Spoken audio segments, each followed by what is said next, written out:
Kino kikambwe omwana wa dictator Miroza tamweganye akatambika kano ng'omwana atukakasiza ddala ti yasala deddiira ali mu famire ya Sekajja.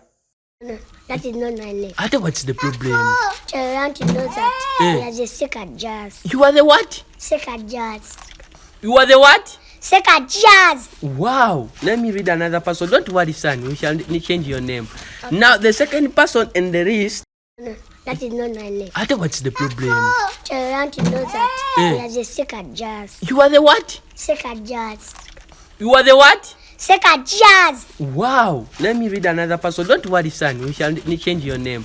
Okay. Now, the second person in the list. Mwasibye mutya yate kati ne bwe mbabuuza era kinga ekitalina makulu nnyo. Kaakati abaana b'omusajja abo boolabirira naddala ng'ate kitaabwe gy'ali nze ŋŋamba tebalifuuka baana sirina gwe nnumba. Omanyi bwe njogerako nga mugamba munnabulaaya weeyogeza biki. Naye abaana b'omusajja abo boolabirira ng'ate ne kitaabwe gy'ali ayina nze ŋŋamba tebalifuuka babo omusajja munnange. Ate naddala nga naawe olinayo ababo bootalabirira. Munnabulaaya neeyogeza nnyo. Ebintu binene bye njogera binza obutakugasa ssaawa eno naye vidiyo sogisevinga myaka nga 3 mu maaso ejja kuba n'amakulu mangi nnyo anti ng'olwo abaana batabaganye ne kitaabwe nga buli omu ategedde ensobiize bange mu nsonyi we yali mbeera anti abasajja tumala kukula ne tumanya lwaki kitaffe yalina obuzibu nga kitaffe teyalina buzibu nga maama bwe bwali obuzibu ye tubadde tuddawa. Kaakati musajja munnange labirira nnyo abaana bo kuba abaana abo ke balitabagana ne kitaabwe tebajja baziika ku kijja kyewammwe ow'emmamba tazaala bambogo sina gwe nnumba ye tubadde tuddawa. Tuli eno ku mazzi tunyumirwa obulamu ndowooza mulabe n'emitala w'amayanja gyensinziira neebeerera eno mu basajja abazungu kati gwe ne bonnyiigira okunyiigako kuyinza obutankosa nnyo kubanga nninnya nnyonyi eŋŋamba abaana b'omusajja abo boofiirako fiira nnyo ku babo sirina gwe nnumba. Ate Ssaabasajja Kabaka awangaale mugambe ndi musajja we Ssaabasanyuse Bulaaya gyendi mbatumiddeko nnyo ngenze. Prima wabeera mujjawo olina okwebeereramu era ebiseera ebisinga olina obeera ng'oli mukakkamu. Leero ebadde press conference ya Jostede naye mwana muwala maama w'abaana yeekoze obusolosolo. Kkiriza tukuwe speech ya Yindu mukyala wa Jostede tumale tukuwe n'eya Prima. Hindu Kakembo Manyinga Hindu K Katona naye olunaku luno lunsanyusa nnyo okulaba omwami wange byatuuseeko nebyeyatuukako. Mwami wange so I'm really proud of you, my love. I see the hard work you put in. I'm sorry, Nkankana Ntiaband. I see the hard work you put in. Bambi. I'm really proud of you. So Bambi. I can't wait to see everyone on 14th February, next Saturday. Bambi. Inshallah. Tubagala nnyo, tubesonze, to be very prepared. Yeah, that's it, guys. My name is Prima Kadash. I'm a reality TV star. I work on TV now on Makula TV Chika. I'm a mother to just these 2 girls and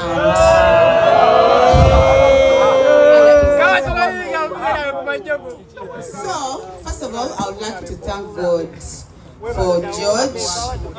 I remember last year was not a good year for Joe. It was, a bit hard. And I want to thank everyone before I say anything. I want to thank Mr. Humphrey Nabimanya. Thank you so much for being a good family member and a friend for Just Steady. Thank you so much, Hindu. Yeah, thank you so much for standing for George. Can I talk, please? Respectively. Yeah. Respectively. So please listen to my speech if you want me to talk. Over, I sit. Mbutocha mwagala. Should I Genda man. Yeah. I would love to thank him again. Thank you so much Mr. Justedy. Yes, I believe because maybe try to navigate and being it your exes, of course, I know. So nebaza nnyo abamubeererawo era olunaku olwaleero nebaza Mukama titulutuuseeko because this is like God giving Josedy a second chance. Niyinza okuba nga saaliwo physically but I was there in prayer and I was always praying to God waba mpadde second chance because I believe he gave me a second chance on Kampala Cream and we're having a new season coming next month. We are filming. So God gave me a second chance and Nomugamba nti waba mpadde second chance, please give it to the father of my children because I want the best for my kids. Era nebaza Mukama nti yawa George a second comeback and this concert is not just a concert, we are celebrating Josedy's life. We are celebrating Josedy's comeback and then abagalana. If you have someone you love, family, your woman, your man, this is like a day for you because Josedy portrays love. So the day is gonna be beautiful. Please come through. Abata nagula table, please buy tickets. Let's support George. Let's celebrate him because abayibe banji, ababantu banji, they go into depression or and they don't get a comeback. So if God has given you this chance, please, we are grateful and we are here to support you. I'm supporting George because I am celebrating his comeback. Social media because I wanted people to buy his tickets. And I'm gonna support him. Anything you want, please, I am here.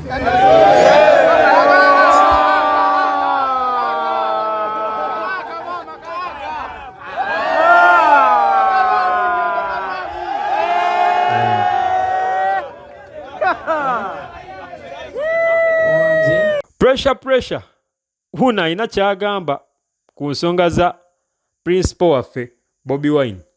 Owekitiibwa Kyagulanyi Ssentamu mbadde nkusaba mu buwombeefu oyambe famire y'ono omwami Eddie Mutwe oyambe omuntu awaveeyo mukomera adde ewaka. Olw'okuba nga wamunyiigira ng'omugyemu obwesige kyali tekitegeeza gwe kumuwaayo eri abakwasi b'amateeka. Ali mukomera lwakubanga gwe byonna yabikola ku lwakubanga gwe. Naye gwe olwalaba nga otandise okumugyamu obwesige ng'akuwabula by'otayagala nga tekyagala kumukozesa nsobi n'ogamba asolano ne wano mugende mu mugyeyo kubanga ebintu byonna bye yakola bibaga nti yakola n'amawulire. Mwina timu yammwe ya Nuupu ekwata ki video n'ebifaananyi bye baabiwa poliisi. Sigenda kwogera bingi byonna isagala kaana. Eddie Mutwe tuyambe omugye mu kkomera. He doesn't deserve it. Wano wali weefuna nti bakuwa obutwa wagamba security wo akuggala. Security wo akuggala yakuva ku lusegero oyina emirembe. Ekitegeeza ti waliwo kintu kyonna kikutiisatiisa. Tweyanziza nnyo omukulu Ssentamu. Abasirikale abali mu maka ga Bobi Wine babatabukidde eno osaana obyerabireko. Kyagulanyi ali luddawa ffenna yali badde konsaani yaffe nti olw'okusiga emirembe mu ggwanga gavumenti eno yali badde tereetera Kyagulanyi kuwaŋŋanguka. Ekyo nkikubuulira. Saawa eno bw'abanga amaka ge kati bamagye be basulayo. Simanyi ani asasula amazzi ge bakozesa. Simanyi kaabuyonjo ze bagendamu ani yabawadde lukusa zigendamu. Simanyi ani yabibawadde amenvu g'omusajja ge balya n'emiyembe gy'omu compound. Simanyi n'ebikajjo bya Kyagulanyi bye balya. Simanyi ani yabakkiriza kubirya. Babirya. Nkugambye byonna bye bakozesa mu makaago facilities simanyi bbiru gwe tugenda kugiwa balya amenvu ebikajjo nganjagala okuba fene nkugambye amagye gali ebintu bya Kyagulanyi begabula bateeka ku lujjuliro batukuga bali wali balinga abali mu makaaga abamagye bali mu maka ga Kyagulanyi begabidde ebibanja. Mbadde nsaba mwakoze kiro mwegabire ne poloti mugende nga mutematemako allocate yourselves buli omu kyayagala genda mu nyumba atute ekitanda twala genda atute ebikopo begabireko ndaba nabo sibe bali obulungi nkugambye bali ku TV bala nkugambye bateekako mu ntebe president yaposina kuga nti buli wamu buli omu yeewadde wayagala okubeera abasulako mu bedroom ye beewututte asula mu kisenge ky'abaana yeewadde wifi bakozesanga bwe baagala bazikwakulamu ddalu obagenda ebyo bina babitwala.